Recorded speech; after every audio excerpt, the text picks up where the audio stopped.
Hello dear students, you are most welcome in your channel CSE master. आज के video lecture में हम functions of operating system के second part को cover करने वाले हैं, जो कि शुरू होता है फाइल मैनेजमेंट से। तो ऑपरेटिंग सिस्टम फाइल को मैनेज करता है, ये ऑपरेटिंग सिस्टम के फंक्शन में आता है। ये कैसे मैनेज करता है, चलिए हम देखते हैं। तो फाइल मैनेजमेंट ऑपरेटिंग सिस्टम का सबसे इम्पॉर्टेंट फंक्शन में से एक है, ठीक है।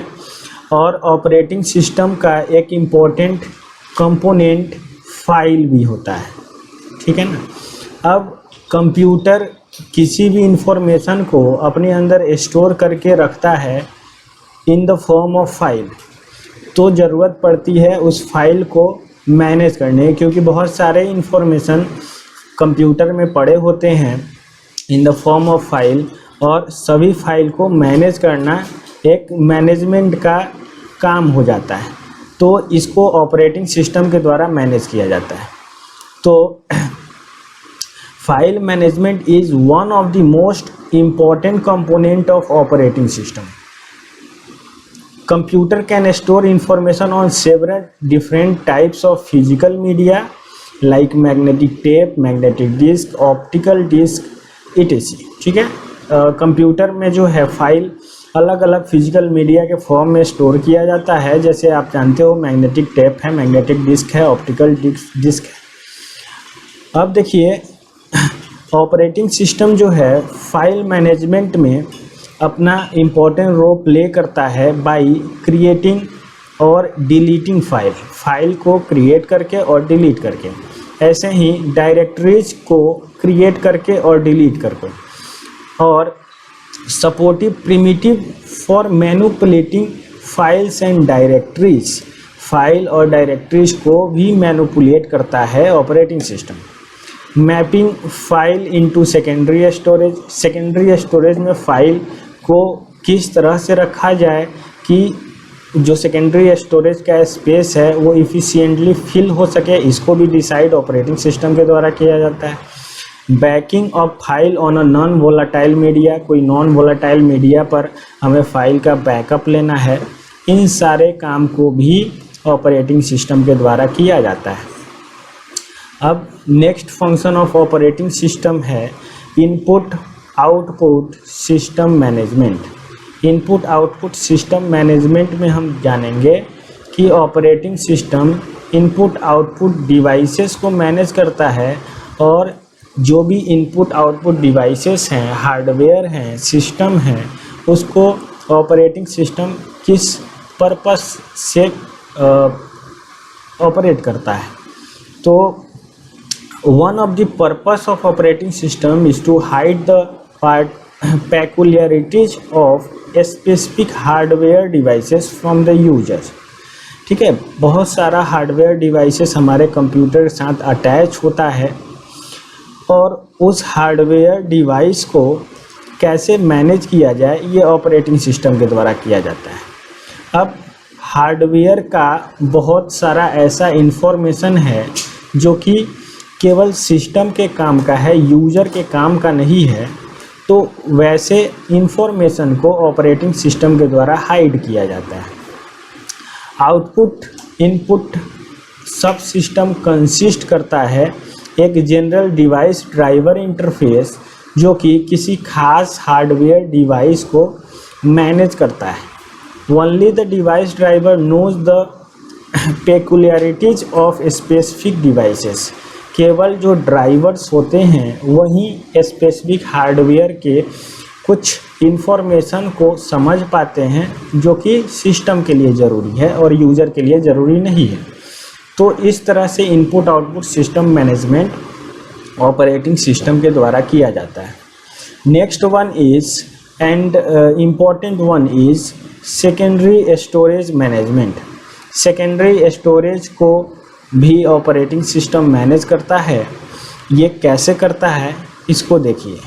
कंप्यूटर सिस्टम का सबसे पहले काम होता है प्रोग्राम को एग्जीक्यूट करना, ठीक है।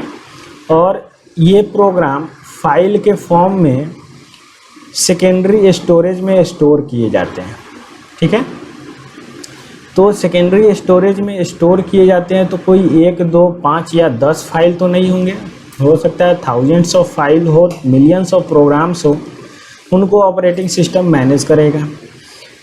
These program with the data they access must be in main memory during execution। जब इन प्रोग्राम को, जो प्रोग्राम सेकेंडरी स्टोरेज डिवाइसेस में है, वो जब एग्जीक्यूट करेगा तो उस प्रोग्राम में जितने भी डेटा हैं उन सारे डेटा को मेन मेमोरी में लोड करने का काम ऑपरेटिंग सिस्टम के द्वारा किया जाता है। As the main memory is too small to accommodate all data and programs। Main memory में बहुत कम स्पेस होते हैं जिससे कि सभी प्रोग्राम के एग्जीक्यूशन में जो डेटा होते हैं उनको लोड किया जा सके, तो उनको भी मैनेज किया जाता है ऑपरेटिंग सिस्टम के द्वारा। Computer system must provide secondary storage to backup main memory. होता ही है कंप्यूटर में, हमारा सेकेंडरी स्टोरेज बैकअप के लिए होता ही है, ताकि मेन मेमोरी में उतना स्पेस अवेलेबल नहीं है जितना कि सीपीयू को चाहिए, तो वो अपने डेटा को सेकेंडरी स्टोरेज में स्टोर करके रखता है।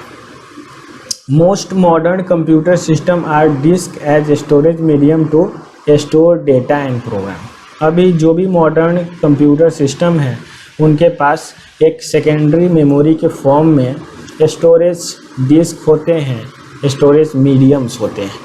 तो इस तरह से ऑपरेटिंग सिस्टम को मैनेज किया जाता, ऑपरेटिंग सिस्टम के द्वारा कंप्यूटर के सेकेंडरी स्टोरेज डिवाइसेस को मैनेज किया जाता है। अब हम देखेंगे नेक्स्ट पॉइंट को, जो कि है operating system is responsible for the following activities of disc management. जो डिस्क मैनेजमेंट है उसमें free space management, main memory secondary memory में कितने स्पेस फ्री हैं, कितने स्पेस को यूटिलाइज करना है, कितने स्पेस में किसी फाइल को स्टोर करना है, इन सभी चीज़ों का मैनेजमेंट ऑपरेटिंग सिस्टम के द्वारा किया जाता है। स्टोरेज एलोकेशन, जो स्टोरेज अलोकेट किया जाता है किसी फाइल को, वो ऑपरेटिंग सिस्टम के द्वारा किया जाता है मेन मेमोरी में या फिर सेकेंडरी मेमोरी में। डिस्क का शेड्यूलिंग भी किया जाता है, ये इम्पोर्टेंट है।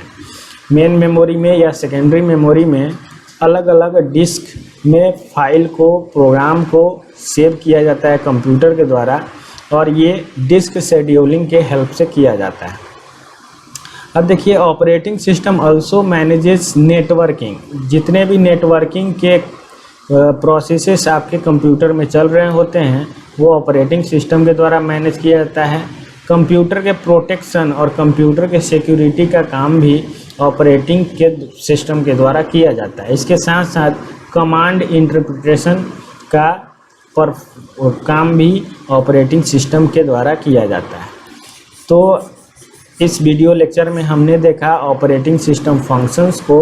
आपको कैसा लगा कमेंट में ज़रूर बताएं। वीडियो अच्छा लगा तो लाइक करें और सब्सक्राइब करना ना भूलें। थैंक्स।